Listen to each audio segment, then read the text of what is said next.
என் அன்பு மாணவர்களுக்கு வணக்கம். இது உங்கள் சரவணகுமார் சார். ஃபஸ்ட் யூனிட்டில் போர்டு எக்ஸாமில் அடிக்கடி கேட்டுட்ருக்கூடிய ப்ராப்ளத்தை நம்ம பார்த்துட்டு வந்துட்டுருக்கோம். இது அக்டோபர் 2015 2018 இந்த போர்டு எக்ஸாம்லலாம் கேட்டிருக்கிறாங்க. ஃபிசிக்ஸ் பொறுத்தளவு இந்த ப்ராப்ளத்தை அப்ரோச் பண்ணுறதுக்கு நம்ம 3 விதமான ஸ்டெப்ஸ் பார்த்தோம். ஃபஸ்ட்டு ஸ்டெப் என்னென்னா, அந்த கிவன் டேட்டாவை என்ன கொடுத்துருக்குறாங்கிறத ஃபஸ்ட்டு நம்ம கேள்வியை புரிஞ்சு கிவன் டேட்டா எடுக்க தெரியணும்.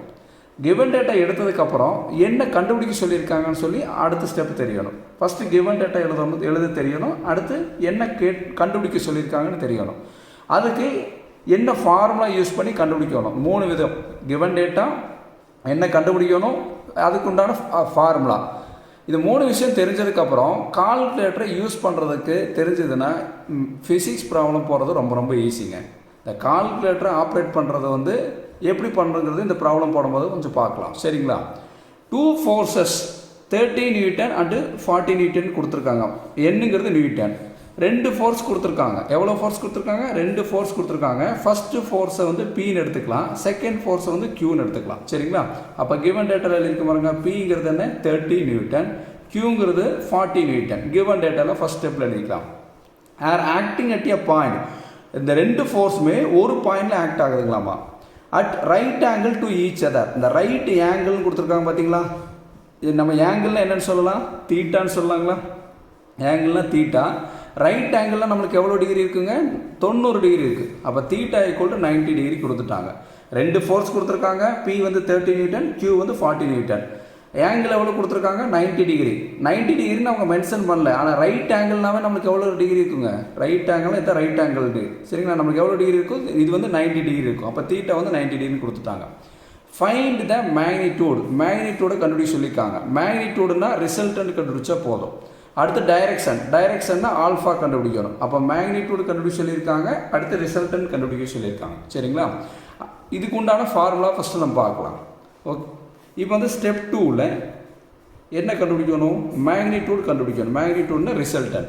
ஃபஸ்ட்டு ஃபார்முலாவை மனப்பாடம் பண்ண வேண்டாம். அதுக்கு ஹிண்ட் யூஸ் பண்ணி படிச்சிங்கன்னா கொஞ்சம் மனசில் நல்லா பதிஞ்சிடும். சரிங்களா? அப்போ ரிசல்டனோட formula R = square root of எவ்வளோ ஃபோர்ஸ் கொடுத்துருக்காங்க பாருங்கள். Pங்கிற ஃபோர்ஸு, Qங்கிற ஃபோர்ஸு. இந்த ஃபஸ்ட்டு ஃபோர்ஸை ஸ்கொயர் பண்ணுங்கள், P ஸ்கொயர்.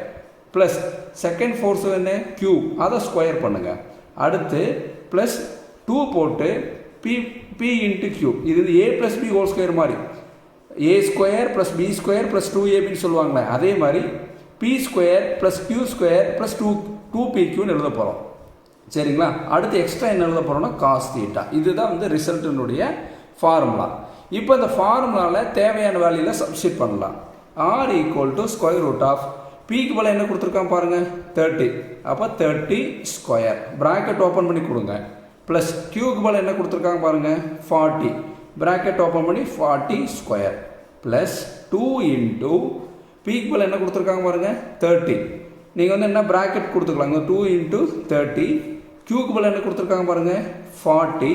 அடுத்து காஸ் தீட்டாக்கு பதிலாக என்ன இருக்குது பாருங்கள்? Cos 90 degree. Cos 90 degree. ஓகேங்களா?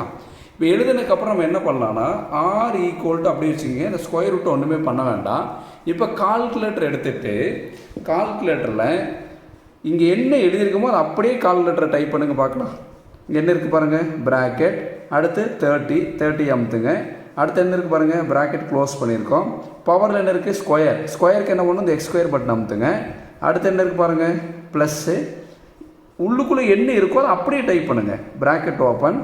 அடுத்து 40 bracket close square plus 2 bracket open 30 bracket close. அடுத்து இன்னொரு ப்ராக்கெட் ஓப்பன் பண்ணிவிட்டு 40 ப்ராக்கெட் க்ளோஸ். இங்கே என்ன இருக்குது பாருங்கள்? காஸ்.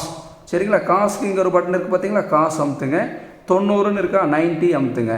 இப்போ ஈக்குவல் அமுத்துனா என்ன வருது பாருங்கள்? 2500. அந்த 2500 இங்கே எழுதிருங்க. சரிங்களா? ஃபஸ்ட் என்ன பண்ணணும்? ஸ்கொயர் ரூட்டை அடிக்காமல் உள்ளுக்குள்ளே இருக்கிற நம்பருக்கு மட்டும் நம்ம என்ன பண்ணணும்? கால்குலேட்டர் ஆப்ரேட் பண்ணலாம். இப்போ பாருங்கள், இந்த ஸ்கொயர் ரூட் பட்டன் அமுத்திட்டு எவ்வளோ இருக்குது பாருங்கள்? 2500. இதை அமுத்திட்டு ஈக்குவல் அமுத்தி பாருங்கள். ஆரோட வேல்யூ 50. R = 50. இப்போ ரிசல்ட்டை நம்ம என்ன எதில் சொல்லணும்னா யூனிட் நியூட்டனுங்கிற யூனிட்டில் சொல்லணும். சரிங்களா? அப்போ நம்ம ரிசல்ட்டன் கண்டுபிடிச்சோம். எவ்வளோ வந்துருக்கு? 50 நியூட்டன். அடுத்து ஸ்டெப் 3ல் நம்ம கண்டுபிடிக்கின்றதுன்னா ஸ்டெப் 3ல் ஆல்ஃபா கண்டுபிடிக்க போகிறோம். சரிங்களா? ஆல்ஃபாவோட ஃபார்முலா. அப்போ ஆல்ஃபா ஈக்குவல் டு நம்மளுக்கு என்ன பாருங்க, alpha equal to tan inverse, alpha equal to tan inverse, bracket open பண்ணிவிட்டு இந்த ப்ராக்கெட் க்ளோஸ் பண்ணிடுங்க. ஃபஸ்ட்டு எப்பயுமே என்னென்னா எவ்வளோ ஃபோர்ஸ் கொடுத்துருக்கான் பாருங்கள், 2 ஃபோர்ஸ் கொடுத்துருக்கான். பிங்கிற ஃபோர்ஸு க்யூங்கிற ஃபோர்ஸ் கொடுத்துருக்காங்களா, அது டினாமினேட்டர் எழுதுங்க. பி ப்ளஸ் க்யூ 2 ஃபோர்ஸ் எழுதிருங்க. எதில் முடிஞ்சிருக்கு பாருங்கள், க்யூவில் தானே முடிஞ்சிருக்கு, அந்த க்யூவை மேலே போட்டுருங்க. ஓகேங்களா? அடுத்து இது எது இருக்குது, டேன் தானே ஃபார்முலா, டேன் இன்வெர்ஸ்னால மேலே வந்து இப்போ டேன் தீட்டாவை நம்ம எப்படி எழுதலாம், sine theta by cos theta. இது மனப்பாடம் பண்ணக்கூடாதுங்கிறதுக்காக தான் வந்து ஈஸியாக இருக்கிறதுக்காக ஒரு சின்ன டெக்னிக் சொல்லி கொடுத்துருக்கேன். உங்களுக்கு தெரியாத டெக்னிக்கா?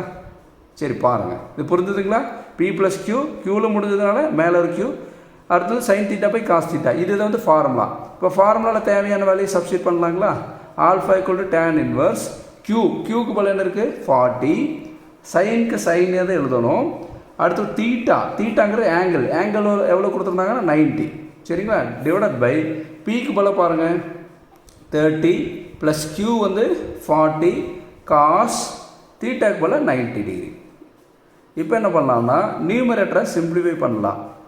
Alpha equal to tan inverse of, calculator எடுத்துக்கங்க, 40, இங்கே பாருங்கள் சைனுங்கிற பட்டன் இருக்குது பாருங்கள், அமுத்துங்க. அடுத்து 90, அடித்த ஆன்சர் என்ன வருது 40, டிவைடட் பை டினாமினேட்டர் என்ன இருக்குது பாருங்கள் 30 ப்ளஸ் அடுத்து என்ன இருக்குது 40, அடுத்து காஸ் 90 அமுத்துனீங்கன்னா 30 வருது. சரிங்களா? இது வந்து 40 டிவைட் பை 30 வந்து 4/3 வரும். நீங்கள் கால்குலேட்டர் ஆப்ரேட் பண்ணுறதுனால நீங்கள் டைரெக்டாகவே அடிச்சிங்கனாலே ஆன்சர் வந்துடுங்க. இப்போ டேன் இன்வெர்ஸுங்க வேணுங்களா?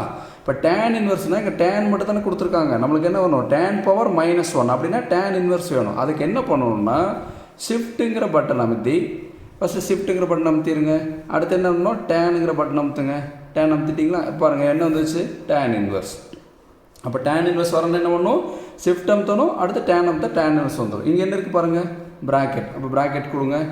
அடுத்து நியூமரேட்டரில் என்ன இருக்குது 40, இது பாருங்கள் டிவைடட் பை கொடுங்க. இது வந்து 30, ப்ராக்கெட் க்ளோஸ் பண்ணுங்கள். இப்போ ஈக்குவல் டு அமுத்துங்க. 53.13 வருதுங்களா?